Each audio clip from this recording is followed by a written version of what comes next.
nyaniteka uyu mwaka uheze mwatumenyesheje ko mwagendeye amazone yose agize iki gihugu cacu ciza c'u Burundi.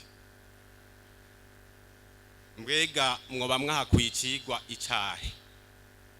Mubona igihugu cifashe gute ubu? Igihugu cifashe gute? Uretse ibishobisho canke ibindi bintu umuntu abavuga kubera kumbure ashikiwe naka canke kari, igihugu cifashe neza gose. Nababwiye nagendeye rega mu nyuma dojeje inama ya komite nkuru mu kwezi kwa 5 twaciye tugendera makomine yose uko ari 42 turicara. Nubu tiko turagendera intara, Burunga twarahejeje, Gitega twarahejeje, na Buhumuza twarahejeje, dusigaje Butanyerera na Bujumbura. Tuguma tubaza vipi mugabo kwisi si miparadizo. Miparadizo bavuga ngo ari ahantu yegereye mu ijuru. Kwisi si miparadizo, ingore zamaho.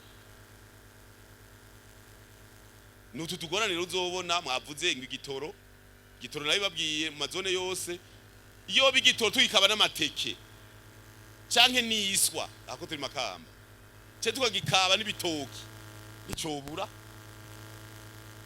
Mugo mwene gihugu bo wese arazi yuko kugira ngo igihe igitoro kiboneke tuba twarose amafaranga zo kugura, ayo mafaranga nayo kuyaronka teza gushorera hanze tukaronka ya mahera yamba makungu cyo kwigura.